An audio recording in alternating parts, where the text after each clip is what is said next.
ప్రక్రియకు కానీ అదేవిధంగా పేదవాడు కడుపు నింపేటువంటి విధంగా 5 రూపాయలకే ఉదయం, 5 రూపాయలకే మధ్యాహ్నం, 5 రూపాయలకే సాయంత్రం, అంటే 15 రూపాయలు పెడితే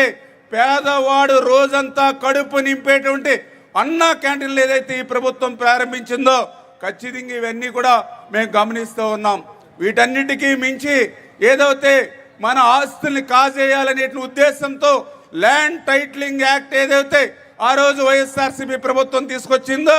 దాన్ని రద్దు చేసినటువంటి విషయం ఏదైతే ఉందో దాన్ని కూడా మేము గుర్తుపెట్టుకున్నాం. అంటే ఈ రకంగా ఇంత పెద్ద ఎత్తున అభివృద్ధిని, మరొక పక్కన ఇంత పెద్ద ఎత్తున సంక్షేమాన్ని తీసుకెళ్లేటువంటి ప్రభుత్వానికి మేము ఓట్లేయడం మా బాధ్యత అని చెప్పి ఏదైతే గ్రాడ్యుయేట్స్ చెప్పారో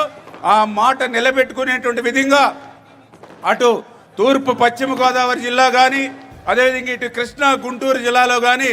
భారీ ఎత్తున చంద్రబాబు నాయుడు గారు ఎప్పుడు కూడా ఒకటే చెప్తారు, ఏదైతే మొన్న 2024లో జరిగినటువంటి ఎన్నికల్లో 93% స్ట్రైక్ రేట్తో ఏదైతే విజయం కూటమి సాధించిందో మళ్ళీ ఎప్పుడు ఏ ఎన్నిక జరిగినా అదే స్ట్రైక్ రేట్కి మించి జరగాలనేటువంటి ఏదైతే ఆయన మాట ఏదైతే ఉందో దాని ప్రకారమే ఈరోజు ఇంత పెద్ద ఎత్తున విజయం సాధించామని చెప్పి మీ ద్వారా అందరికీ కూడా తెలియజేసుకుంటూ ఉన్నాం. Thank you.